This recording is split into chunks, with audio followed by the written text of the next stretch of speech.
ont signé un armistice avec les Allemands. Donc ça, c'est Compiègne, la même forêt où ils ont capturé Jeanne d'Arc et où ils ont signé la fin de la guerre, la tristesse à la fin de la Première Guerre mondiale. L'article 13 dans l'armistice, les nazis ont réquisitionné le matériel roulant de la SNCF. Donc ça, c'est le début. La SNCF pendant la guerre. Pendant la guerre, la SNCF avait 500 000 cheminots. 500 000. Maintenant, ils ont moitié. À cause du charbon, ils avaient besoin beaucoup de cheminots. Ils ont transporté les passagers, ils ont transporté les produits. Ça, c'est un facteur. Ils ont transporté les bétuaux. Ils ont aussi transporté beaucoup d'armements, soldats pour les Allemands. Ils ont facturé les Allemands pour tous ces trajets. Ils étaient payés presque une moitié de ce qu'ils ont demandé. Et alors, ce n'était pas une période très rentable pour la SNCF. Voilà, Pierre-Eugène Fournier. C'est quelque chose que beaucoup de gens ne savent pas, même aux États-Unis et même avec le débat. C'est impressionnant. Mais bon, il a joué un rôle discutable pendant cette période. Il était chef de SCAP. SCAP, c'était une organisation en France qui a organisé les entreprises juives. Ça veut dire ils ont forcé les propriétaires des entreprises, les juifs qui étaient propriétaires des entreprises, à vendre leur entreprise aux non-juifs. Il a bien réussi, mais bon, pas très fier de ça. Et aussi, la SNCF était partie des transports. Donc ça, c'est une photo de la France. Et vous voyez, ce n'était pas les trains confortables, c'était les convois bestiaux. Mais après la guerre, la SNCF avait presque qu'une histoire de résistance. Pendant la guerre, nous étions les résistantes. Mais comment est-ce que ça s'est passé? Well, pendant le débarquement, oh là là, oh non, débarquement de Normandie, certains cheminots ont saboté les rails pour aider les Américains, les Canadiens et les Anglais. Il y avait un film en 1947 à propos de ça. Pariné, sponsorisé par la SNCF, créé un peu par la SNCF. Je vais vous montrer juste une petite... Je ne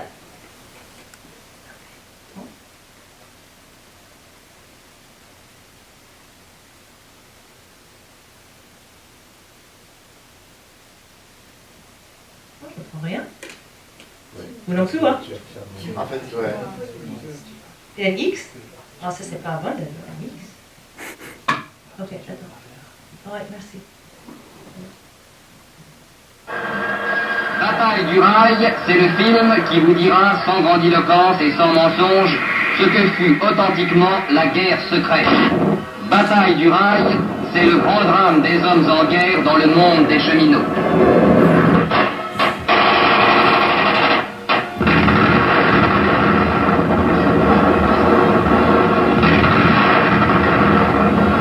Bataille du rail, une production de la Coopérative Générale du Cinéma Français, tournée avec l'appui de la SNCF et la collaboration de Résistance Fer et des cheminots de France. Bataille du rail, le plus grand film mondial que vous devez avoir vu. Bon. Donc, le film est sorti en 1947. Et c'est vrai que certains cheminots, ils ont aidé avec ça, mais ils ont oublié quelques petits détails. Un détail, les résistants dans la SNCF, les cheminots, ils ont résisté la SNCF. Voici, j'ai trouvé cette fiche aux archives. Donc, vous voyez, pour communiquer avec les cheminots pendant la guerre, ils n'avaient pas email, ils avaient les petits journaux. Ils ont mis ça. Qui peut protéger les machines? C'est toi, les cheminots. Ouais, donc, ils ont vraiment dit qu'ils ont essayé de protéger les trains SNCF.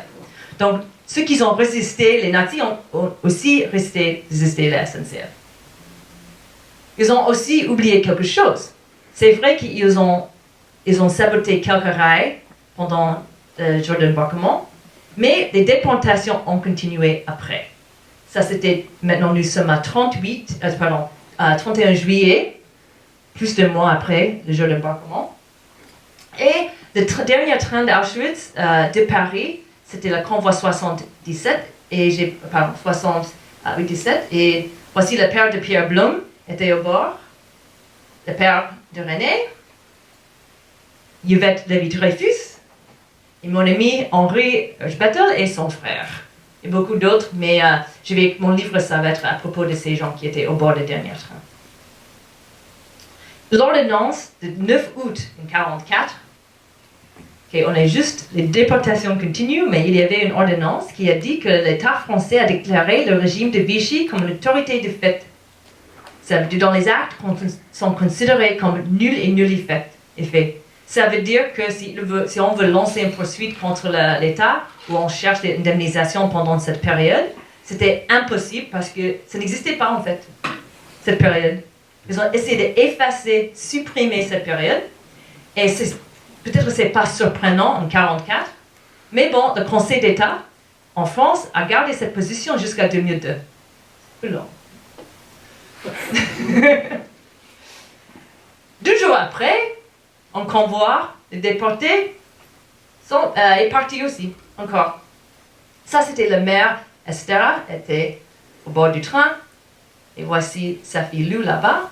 Voilà. Donc, elle m'a rencontré l'histoire de ça. Ils ont continué. Et après ça, on avait 5 conteneurs de refoulement. Jusqu'à, dans les années 60, on avait les films comme Nuit et brouillard, La chagrine à la pitié, et le travail de Michael Myers et Robert Paxton, qui ont aidé en fait. Il y a beaucoup de choses qui ont aidé, mais ces œuvres vraiment ont poussé la vérité. Mais surtout, à la fin, c'était la chute de la mer Dublin. Ça a vraiment changé l'histoire et a créé une révision d'histoire. Parce que maintenant, aux États-Unis, Angleterre, c'était pas nécessaire d'avoir la France, l'Allemagne ou la Suisse pour protéger contre la Russie. Les poursuites ont continué été lancées partout, et le pauvre SNCF était au cœur d'un conflit de mémoire en France. Ça a commencé en France, pas encore aux États-Unis. Kurt Schlichter a été déporté. Il a trouvé 20 000 documents aux archives de Toulouse qui ont prouvé que le SNCF était un collaborateur pendant la guerre. Et on m'a dit qu'il a mis ces documents dans son jardin parce qu'il avait peur. Donc, il a caché ces documents. Et vous voyez un de ces documents qu'il a trouvé. Voilà une facture de la SNCF, à la République française pour les déportations, pour le transport des déportés en France.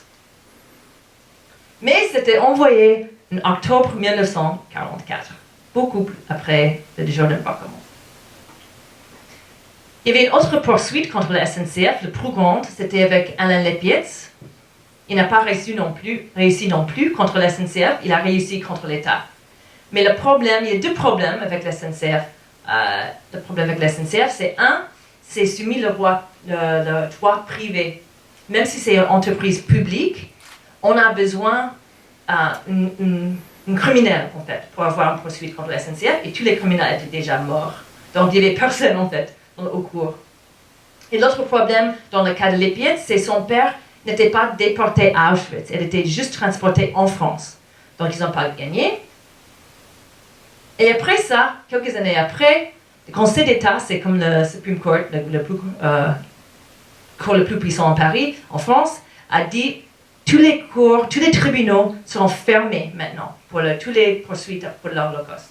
C'est fermé, on a essayé de créer les programmes d'indemnisation, mais c'est tout. On ne peut pas continuer ça va continuer pour toujours, c'était irréparable, nous sommes très désolés, mais bon, fermé.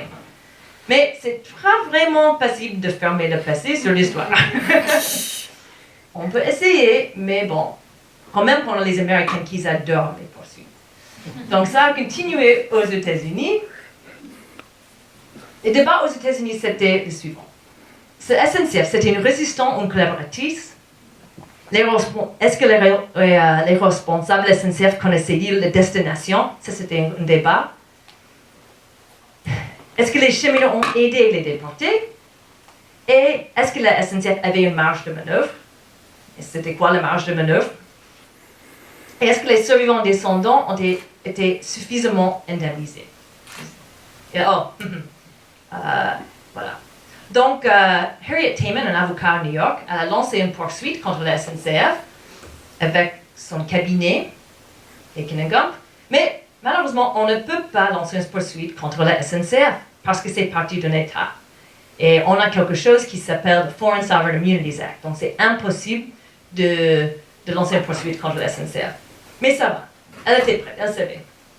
Donc, parce qu'elle savait aussi que la SNCF cherchait beaucoup de contrats aux États-Unis.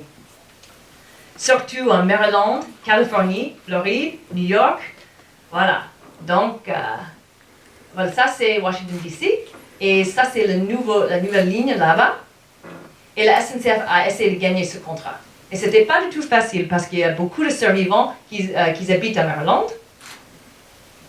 Et Harriet et son équipe ont travaillé avec les gouverneurs et tous les gens dans le gouvernement pour créer la législation contre la SNCF.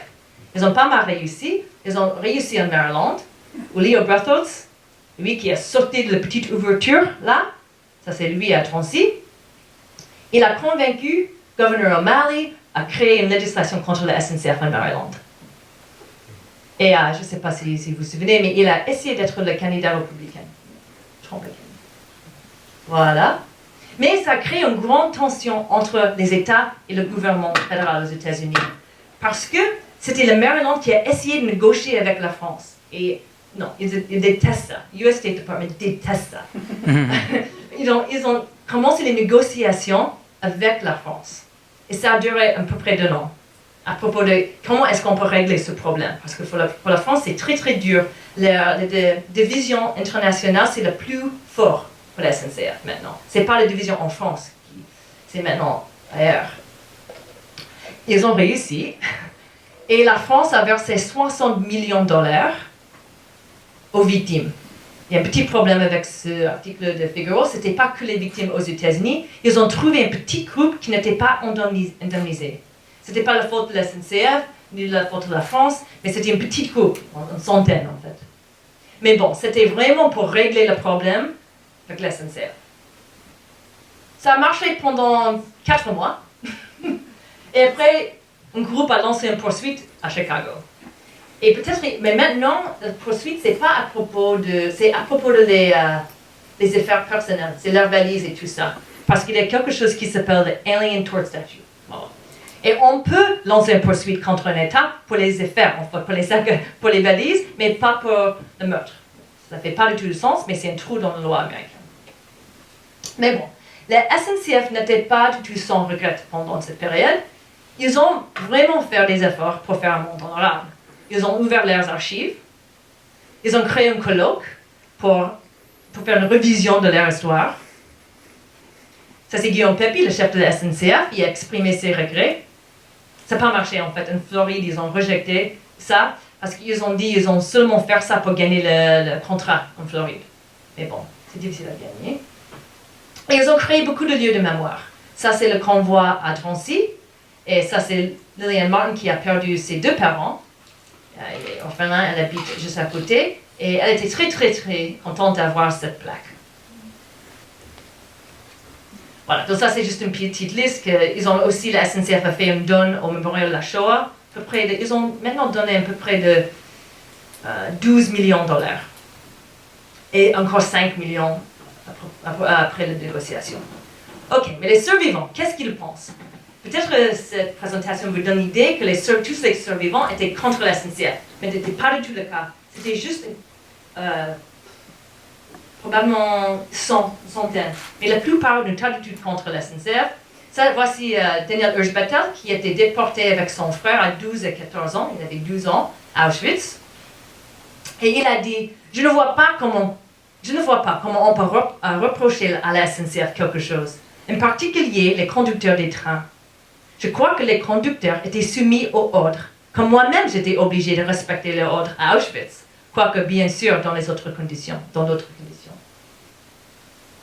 Donc on n'était pas du tout parti de la poursuite. Et Alexandre, qui habite à Paris aussi, il a dit je ne pouvais pas tout demander. Vous ne pouvez pas tout demander. Dans ce temps-là, les gens vendaient les autres tout le temps. juifs, communistes, résistantes et les autres.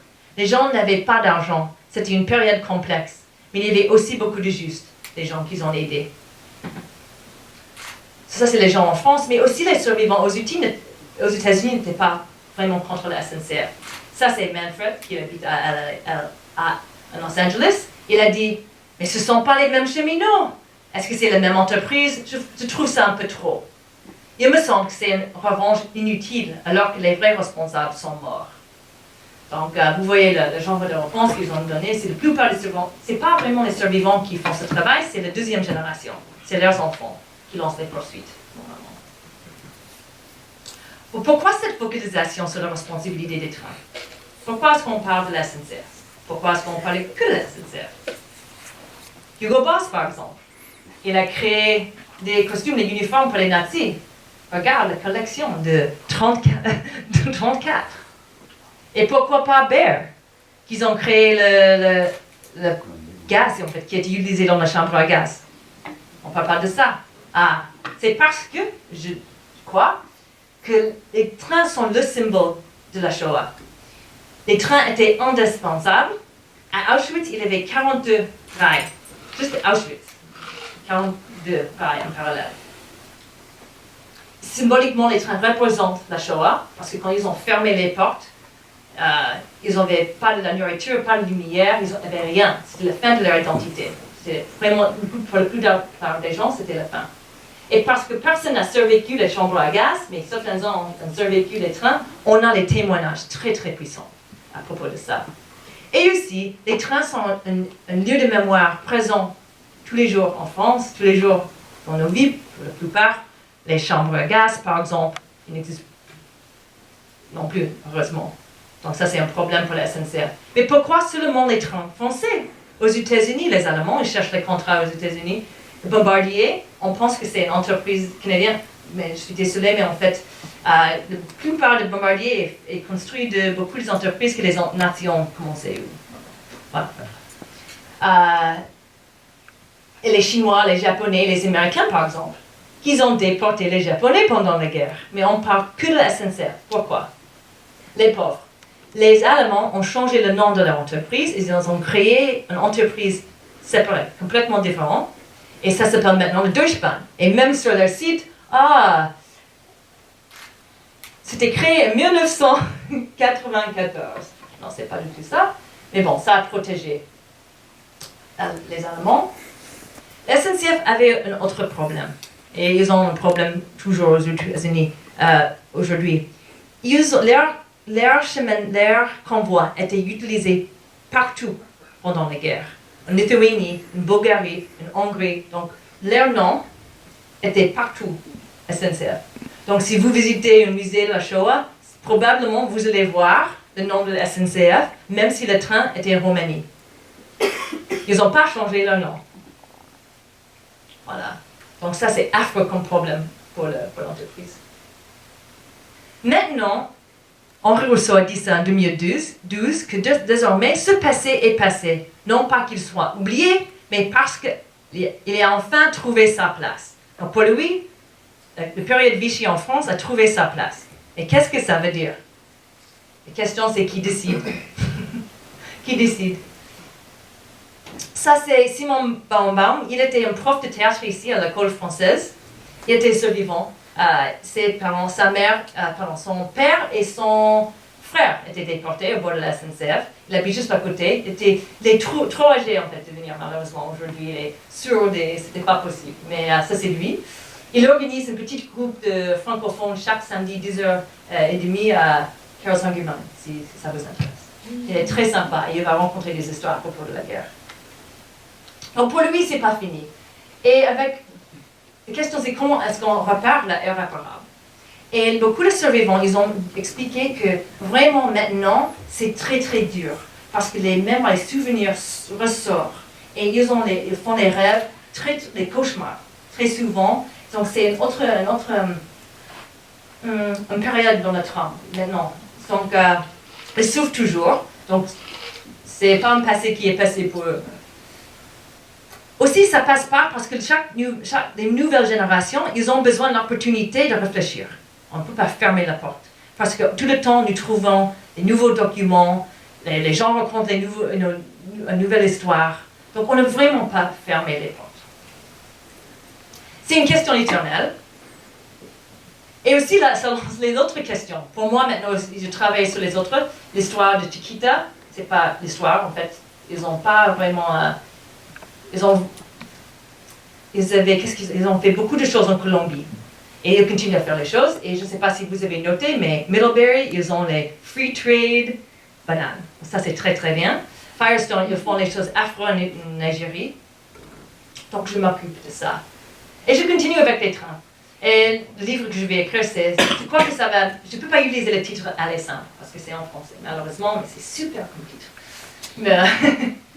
Mais peut-être aussi le livre sort en France. Mais le dernier train à Auschwitz, et j'ai gagné une bourse cet été, je vais prendre l'Amtrak. L'Amtrak m'a donné une bourse pour croiser le pays. Je vais finir le livre au bord du train, pour vraiment réfléchir sur l'idée des trains. Et voilà, c'est tout. Merci de votre attention.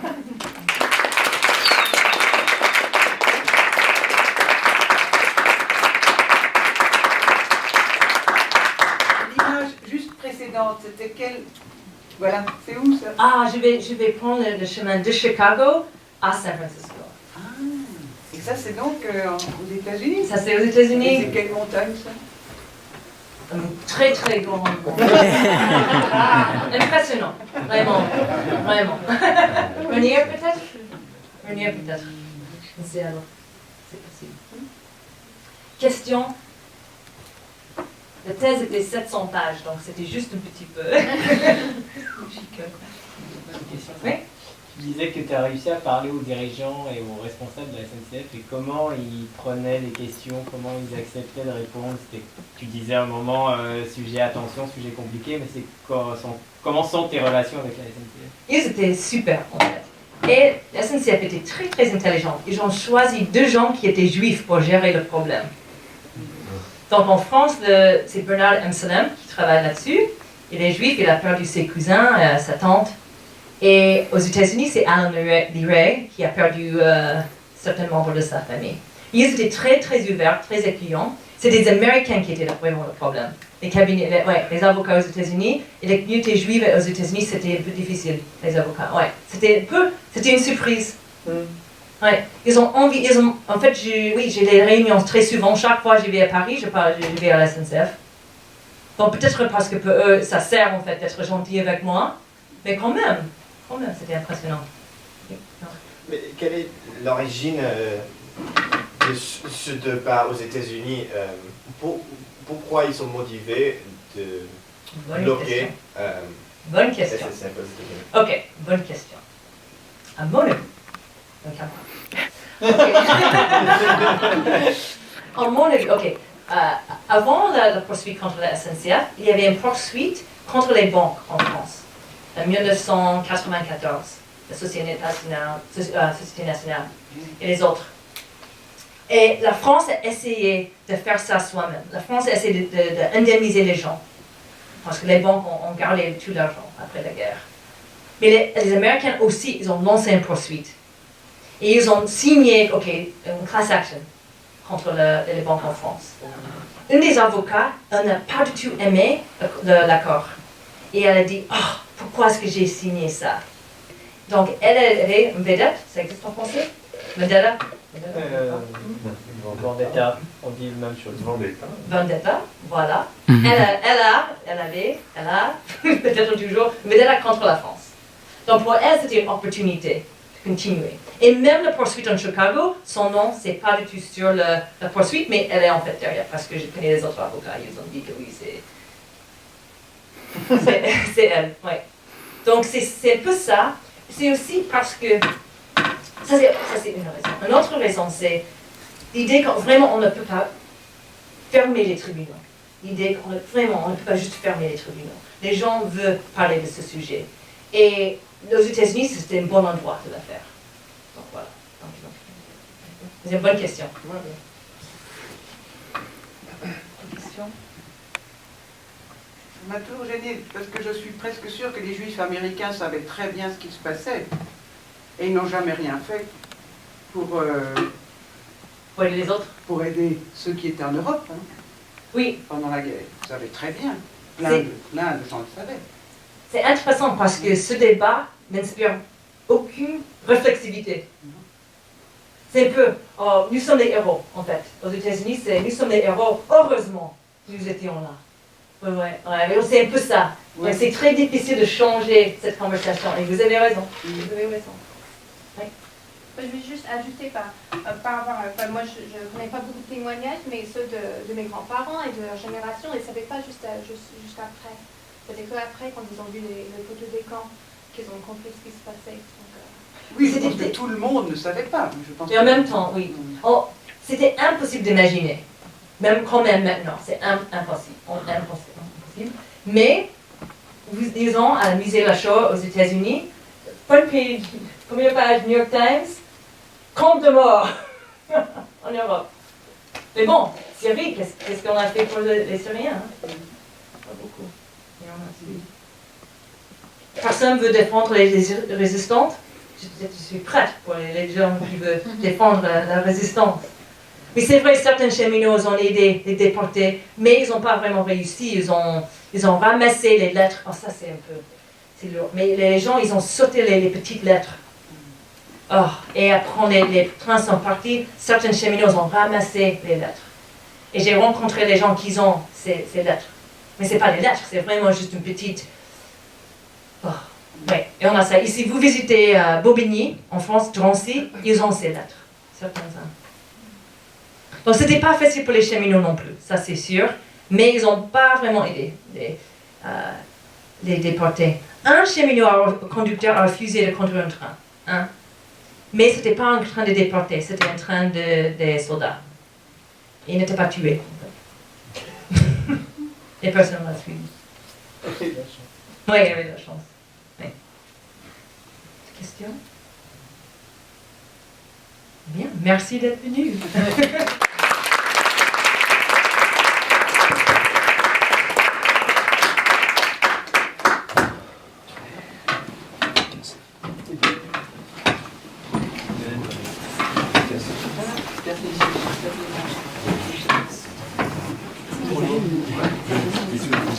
Non, j'avais hier soir 2 rencontres.